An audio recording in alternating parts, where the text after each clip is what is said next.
नमस्ते मित्रों, जय श्री कृष्ण, गुड मॉर्निंग। हमने अपने अगले वीडियो में लेसन नंबर 8 दोहा अष्टक देखे थे, जिसमें हमने कबीर और तुलसीदास के दोहे देखे थे। आज हमने कबीर और तुलसीदास के दोहे देखे।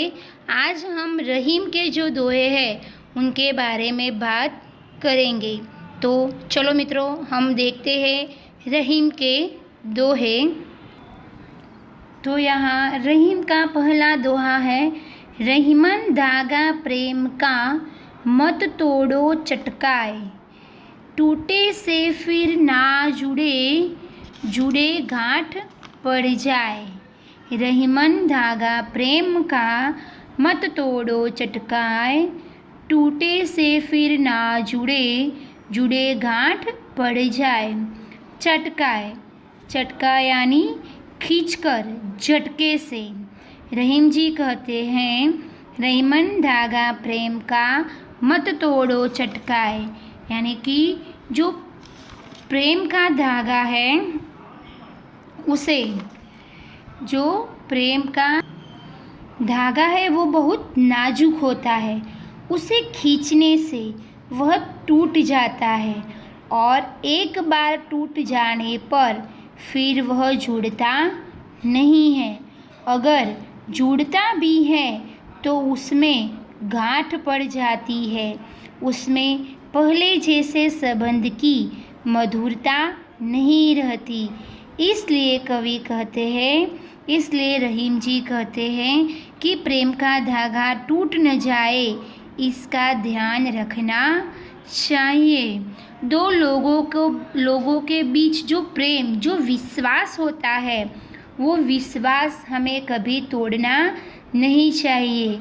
एक बार जो दो लोगों के बीच का विश्वास टूट जाए, फिर वो संबंध जुड़ने पर भी उसमें अविश्वास रूपी गांठ पड़ जाती है। इसलिए रहीम जी कहते हैं कि प्रेम का धागा, जो प्रेम रूपी संबंध होता है, जो विश्वास रूपी दो व्यक्तियों के बीच जो संबंध होता है, वो बहुत नाजुक होता है, उसे हमें संभालना चाहिए, वो टूट न जाए, इसका हमें ध्यान रखना चाहिए। दूसरा है, तरुवर फल नहीं खात है, सरवर पिए नहीं पानी, कही रहीम पर काज हित, संपत्ति सजही सुजानी। तरुवर, तरुवर यानी वृक्ष। सरवर, सरवर यानी सरोवर, जलाशय, तालाब। पानी यानी पानी। परकाज, परकाज यानी परोपकार, दूसरों की भलाई।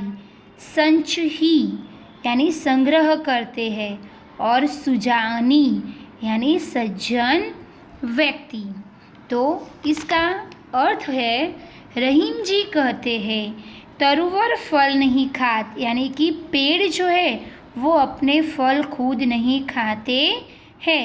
सरोवर पिए ही नहीं पानी, यानी सरोवर अपना पानी खुद नहीं पीते हैं। कही रहीम पर काज हित, संपत्ति सजही सुजानी। इसी तरह सज्जन दूसरों का भला करने के लिए ही संपत्ति का संग्रह करते हैं। जिस तरह पेड़ अपने फल नहीं खाते, सरोवर अपना पानी नहीं पीते, उसी तरह सज्जन व्यक्ति जो है वो अपनी संपत्ति का संग्रह दूसरों का भला करने के लिए करते हैं।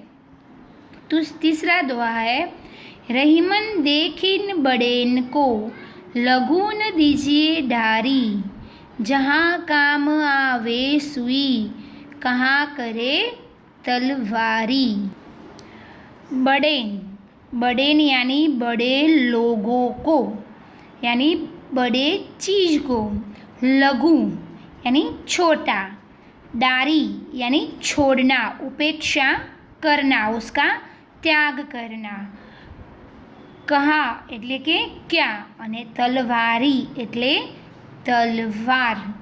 तो इसका अर्थ होता है कि रहीम जी कहते हैं,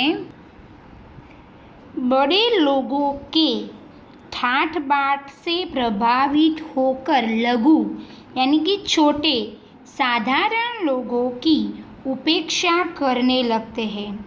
लोग क्या करते हैं कि बड़े लोग अपने ठाठ बाट से लोगों को प्रभावित करते हैं और वही लोग छोटे लोगों की उपेक्षा करने लगते हैं। रहीम जी कहते हैं कि बड़े लोगों से प्रभावित होकर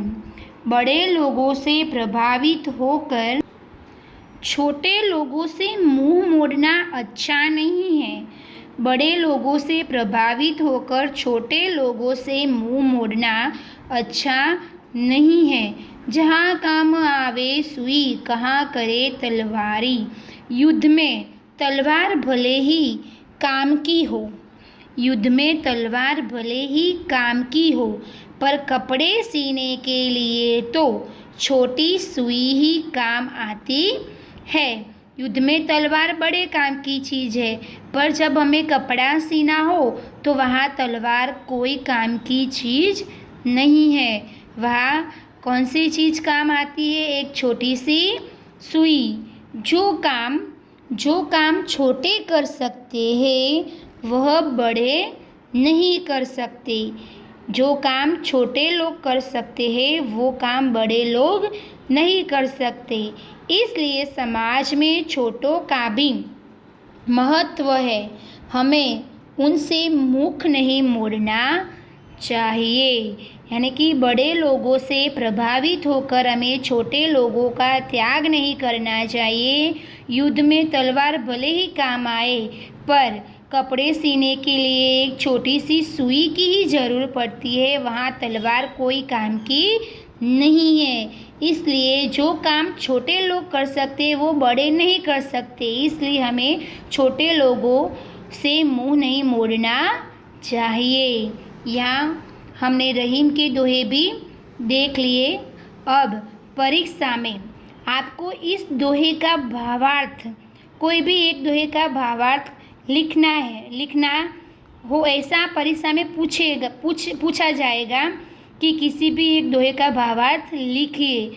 तो मैंने अगाऊ भी आपको तुलसी जी और कबीर के दोहे के जो भावार्थ है वो HW में होमवर्क में दिया था, और आज रहीम के दोहे का भावार्थ मैं आपको HW में दूंगी। तो आपको इन सभी दोहे के भावार्थ की तैयारी परीक्षा के लिए करनी है। यहाँ हम शब्दार्थ देखेंगे। पंथी यानी मुसाफिर, यात्री, राही। सूप अनाज फटकने का साज। सार यानी निष्कर्ष, सारांश। थोथा यानी निकम्मा, कचरा। बलाई यानी आपत्ति, आफत, विपत्ति। भांति भांति यानी तरह तरह, भिन्न भिन्न। हाय यानी बदुआ। भस्म यानी राख। चटका यानी शीघ्र, तुरंत, फौरन। तरुवर यानी पेड़। सरवर यानी सरोवर। संचही यानी संग्रह करना। सुजानी यानी चतुर। बड़ेन यानी बड़ा। तलवारी यानी तलवार। अब इसके अभ्यास में कुछ प्रश्न दिए गए हैं। उसके प्रश्न के उत्तर के साथ मैं आपको एक HW दूंगी। वो प्रश्न और उसके उत्तर दोनों साथ में होंगे, तो वो दोनों ही आपको अपने नोट में लिखने हैं। अस्तु।